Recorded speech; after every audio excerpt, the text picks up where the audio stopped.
जय भीम, नमो बुद्धाय साथियों।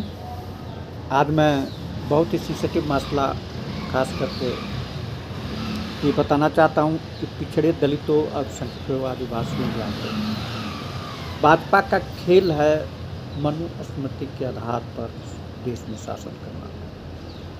और इसमें मोदी जी एक मुहरा हैं, नीतीश कुमार एक मुहरा है, चिराग पासवान एक मुहरा हैं और जीतन राम मांझी या बिहार में उत्तर प्रदेश में अनुप्रिया पटेल या जितने भी दलित पिछड़े के नेता हैं वो सारे मुहरा हैं। इनकी असली उद्देश्य है ये देश को मनुस्मृति के हिसाब से चलाना। दलितों, पिछड़ों, आदिवासियों, अल्पसंख्यकों को जो पहले 80% को कोई धन संपत्ति नहीं रहने दिया जाता था, फिर से वैसे ही करना और सामंती प्रवृत्तियों को जन्म देना, ये फिर से गुलाम बनाने की साजिश है। इस तरह से जो नीतीश कुमार जी और जो हमारे नायडू जी, चिराग पासवान, जो लोग इनको दिए तो इनके यहाँ जब दे दिए तो इनके यहाँ तो लगातार जो है टूट के कगार पर हैं, पार्टियाँ लोग छोड़ के जा रहे हैं कि ललन सिंह और जो खेल खेले हैं ये झा जी हैं, तो ये संजय झा हैं, ये खेल खेले हैं, उसका असर बिहार में बहुत अच्छे ढंग से देखा जा रहा है। तो आपको मैं ये बताना चाहता हूँ कि ये तो टूट की कगार पर है पार्टियाँ, क्योंकि हर लोग वैसे ही नहीं होते हैं। वो समझ रहे हैं कि वक्फ बोर्ड के बाद चर्च बोर्ड और चर्च बोर्ड के बाद फिर सिखों का भी बोर्ड बैठ जाएगी और सबकी ज़मीनों हड़प ली जाएगी। भाजपा चाहती है वही मनुस्मृति जो कि दलित, पिछड़े, आदिवासी, अल्पसंख्यक जितने भी बौद्धिस्ट का समान सम्राट अशोक का जो जितने भी बनाया हुआ था बौद्ध स्तूप और मठ, वो सब भाजपा ने पहले ही आज के 2000 पहले हड़प लिया था। कुछ बचे हुए हैं जैसे गया, वो भी हड़पे हुए हैं, लेकिन उसको हम लोग छुड़ाने की कोशिश कर रहे हैं। अब आगे मैं ये बताना चाहता हूँ कि जो स्थिति है, ऐसा जो है इंदिरा गांधी, नेहरू जी वो भी नहीं कर पाए थे कि सारे ज़मीनों को हड़प। इंदिरा गांधी ने तो भाई सिक्किम को जीत करके 22वां राज्य घोषित किया। मोदी जी की विश्वगुरु कुछ नहीं है। बैंकों को राष्ट्रीयकरण कर जो है देश के हर गरीबों के लिए कल्याणकारी कार्य किया, जिसमें दलित, पिछड़े, आदिवासी, अल्पसंख्यक आते हैं, कोयरी, कुर्मी, यादव, चमार, दुसाध जो भी हों, पासवान, तो ये सबको हक देने की बात करते हैं। लेकिन भाजपा इनके वोट लेकर के बड़ी तरीके से सातिराना तरीके से वोट लेकर के इनको फिर से गुलाम बनाने की कोशिश कर रहा है। लेकिन हमारे नेता नहीं समझ रहे हैं, न जीतन राम मांझी समझ रहे हैं, न नीतीश कुमार समझ रहे हैं, और न और जो भी नेता हैं, अनुप्रिया पटेल समझ रही है।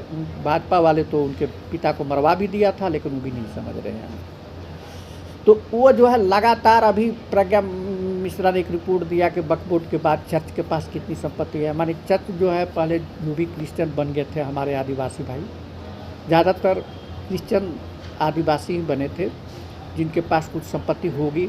अब उस संपत्तियों को भी हड़पने के 3 लाख करोड़, मतलब दक्षिण भारत में या जो भी आदिवासी इलाके हैं जितनी संपत्तियां हैं, इनको छीनने की कोशिश की जा रही है। तो मिला जुला के कहा जाए कि भाजपा का काम है अब फिर से ब्राह्मणवादी राज, मनुस्मृति के सिद्धांत पर राज चलाना। स्तन कर भी दिया जाता था और हमारे पिछड़े समाज के बेटे को, पहले बेटे को गंगा में दान किया जाता था, और पुल यदि बनती थी तो पिछड़े समाज के बेटे को, आदिवासी समाज के बेटे को या दलित समाज के बेटे को उसमें बलि दी जाती थी। तो भाजपा ये भी चालू करने वाला है। जो पहले प्रथा अंग्रेज़ों ने भी ख़त्म किया था कि ये बेकार है, वो शुरू कर रहा है। न्यायालय में ये पूरे न्यायालय पर अधिकार ले लिए। पटेल साहब ने समझा नहीं था इस बात को, अम्बेडकर जी समझे थे, बोले थे कि सब जगह आरक्षण लगाओ, लेकिन उन्होंने नहीं लगने दिया, जिसके वजह से आगे इनके जो राज्य हुए उसमें जो है अपने हिसाब से ऐसा सेटिंग किए कि सारे न्यायालय पर इनके अधिकार हो चुके हैं मनुस्मृति के अनुसार। और अंग्रेज़ों ने भी कहा था कि जैसे ही ब्राह्मण का राज होगा, मनुस्मृति के अनुसार दलित, पिछड़े, आदिवासी, अल्पसंख्यकों को ये गुलाम बनाने की कोशिश करेंगे, जो आज हो रही है। तो अभी से मैं जो ये बात कर रहा हूँ, जदयू जो है टूट के कगार पर है, क्योंकि उनके समाज के, मैं भी विजय पटेल हूँ, लोग भी चाह रहे हैं कि नीतीश कुमार जो है जो समस्या कर रहे हैं ये बहुत मुश्किल है, देश को सत्यानाश होने वाला है। सारे सरकारी संस्थान, जितने बंदरगाह, जितने हवाई जहाज़ अड्डा, ये सारे को बेचने के बाद अब उनको जितनी वक्फ बोर्ड की ज़मीन है उस पे, उसके बाद चर्च बोर्ड की ज़मीन है, उसके बाद सिख बोर्ड की ज़मीन होगी, या जो भी वो बौद्ध बोर्ड की ज़मीन होगी, वो सबको अपने हक और अधिकार में ले करके वो देश की सत्यानाश करेंगे। इसके अलावा और कुछ नहीं है, न तो वैज्ञानिक चेतना है, न तो कुछ है इनके पास। जो भी पढ़ कर के वैज्ञानिक बने हैं वो अपने हिसाब से पढ़े। नेहरू जी थोड़ा विज्ञान की बढ़ावा दिए थे, लेकिन भाजपा वो भी नहीं, विज्ञान नहीं, अब मनुस्मृति लाना चाहता है और मंत्र तंत्र से भी यहाँ काम चलाना चाहता है। तो सभी साथियों से नम्र निवेदन है कि हमारा जो वीडियो जाए तो इस वीडियो को जितना शेयर सब्सक्राइब करें, जिससे ये पता चल जाए कि भाजपा क्या करने वाला है। और मैं इसीलिए इस वीडियो को बनाया हूं और बहुत तरीके से समझा रहा हूं कि आप लोग दलित, पिछड़े, आदिवासी, अल्पसंख्यक समाज एक हो जाइए।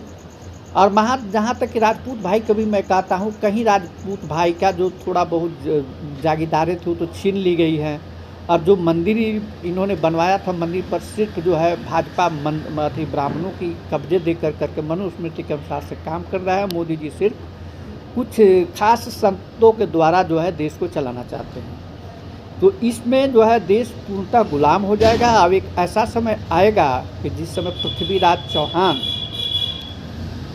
जब लड़ाई कर रहे थे तो उनको कोई साथ नहीं दिया और वो जो है बंदी बना लिए गए और फिर जो है गुलाम बना दिया गया।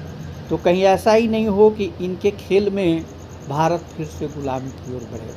मैं कहना चाहता हूं कि भारत में जो भी बंदे रहते हैं, या ब्राह्मण जी हों, या क्षत्रिय जी हों, या दलित भाई हों, या पिछड़े हों, आदिवासी हों, अल्पसंख्यक हो, या सिख समाज में जाट, जो भी भारत के मूल निवासी हो चुके हैं जो, तो वो अब सबको एक समरूपता लाना, सबको रोजगार देना, सबको जो है स्थिति की मजबूत करना, दैनिक स्थिति किसी की खराब ना हो, उस दिशा में कार्यक्रम करिए, जिससे कि हमारा भारत एक समृद्ध और विश्वगुरु बन सके। जैसे सम्राट अशोक के समय में हमारा भारत विश्वगुरु इसलिए हुआ था कि वो सभी को देखते थे। भगवान बुद्ध विश्वगुरु इसलिए बनाया था, उन्होंने किसी भी जात और समाज को नहीं देखा और सभी को बढ़ाने की बात की, और जिससे भारत जो विकसित हुआ। भारत विश्वगुरु है और आज भी बौद्ध धर्म पूरी दुनिया में फैला हुआ है।